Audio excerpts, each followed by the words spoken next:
Hello বন্ধুরা, সবাই কেমন আছো? সীমার রান্নাবান্না চ্যানেলে তোমাদের সবাইকে স্বাগত। আজকে একটা নিরামিষ রেসিপি তোমাদের সাথে শেয়ার করছি। মিষ্টি কুমড় আর আলু দিয়ে গোবিন্দভোগ চাল দিয়ে করছি ঘন্ট। তো চলো রান্নাটা শুরু করে দিই। কড়াতে তেল দিয়ে দিয়েছি আর সবজিটাও কেটে রেখেছি, আলুটা একটু ভাপিয়ে রেখেছি। এখন আলুটা ভেজে নিচ্ছি, নুন হলুদ দিয়ে ভেজে নেব। তো কেমন আছো বন্ধুরা? নিশ্চয়ই ভালো আছো। আলুটা অনেকটাই ভাজা হয়ে গেছে, সেদ্ধ করা আছে। মিষ্টি কুমড় তো একটু নরম, আলুটাতে একটু সেদ্ধ করে নিয়েছি। এবার কুমড়টাকে দিয়ে দিলাম, মিষ্টি কুমড় দিয়ে দিলাম। মিষ্টি কুমড়টাকেও ভেজে নিচ্ছি নুন দিয়ে। এটা একটা নিরামিষ দিনের রেসিপি হতে পারে, খুব ভালো লাগে খেতে।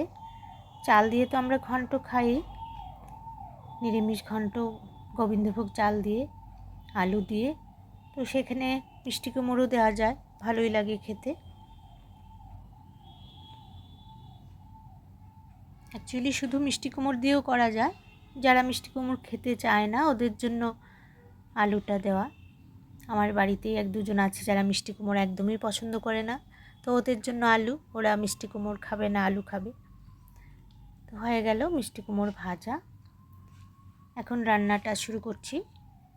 ফোড়ন দিয়ে দেব, কড়াতে তেল দিয়ে দিলাম। এবার গোটা গরম মশলা দিয়ে দিলাম, এলাচ, দারচিনি আর তেজপাতা দিয়ে দিলাম। গোটা জিরে দিয়ে দিলাম ফোড়নে। একটু ভাজা হয়ে গেলে জিরেটা থেকে খুব সুন্দর একটা গন্ধ বেরোবে, তখন বাকি মশলাটা দিয়ে দেব কাঁচা লঙ্কা বাটা। আমি সব রান্নাতেই কাঁচা লঙ্কা বাটাটাই পছন্দ করি দিতে।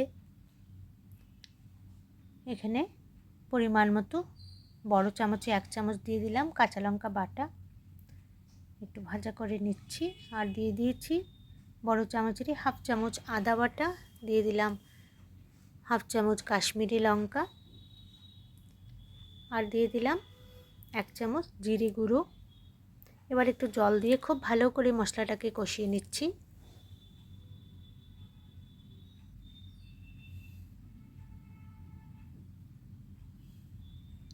এবার চালটা গোবিন্দভোগ চাল একদমই সামান্য 1 মুঠ থেকেও কম নিয়েছি। ছোট বাটিটা কাচের বাটি দিয়ে 1 বাটি নিয়েছিলাম।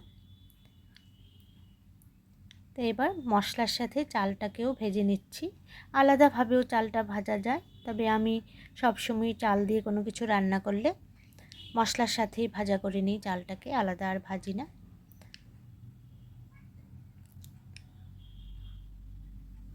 মশলাটাও ভাজা হবে, সাথে গোবিন্দভোগ চালটাও ভাজা হচ্ছে।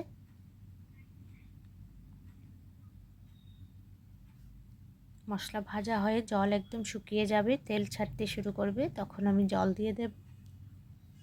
তো আমার নতুন বন্ধুদের বলে দিই, আমার চ্যানেলটা যদি তোমাদের ভালো লাগে প্লিজ সাবস্ক্রাইব করে পাশে থেকো তোমরা। এখানে দিয়ে দিলাম অনেকটা কিশমিশ, দিয়ে দিলাম ভেজিয়ে রেখেছিলাম কিশমিশটা, ভেজানো কিশমিশ দিয়ে দিলাম। এবার জল দিয়ে দিলাম, চালটা সেদ্ধ হবে। একটু জলটা ফুটে উঠলে দিয়ে দেব মিষ্টি কুমড় আর আলু।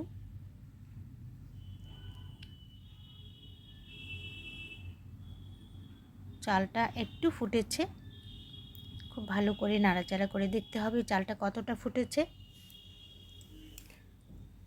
একটু মাখা হবে, ঝোল থাকবে না এই রান্নাটা। গোবিন্দভোগ চাল সেদ্ধ হতে খুব একটা বেশি সময় নেয় না, তার মধ্যে আমি ভিজিয়েও রেখেছিলাম, তো অনেকটাই হয়ে গেছে সেদ্ধ।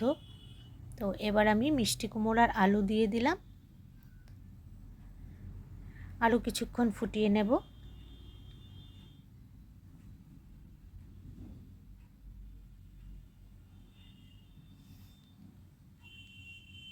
খুব সুন্দর রং হয়েছে, খেতেও খুব ভালো হয়। এবার সামান্য একটু চিনি দিয়ে দিলাম। নিরামিষ রান্নায় একটু চিনি দিই,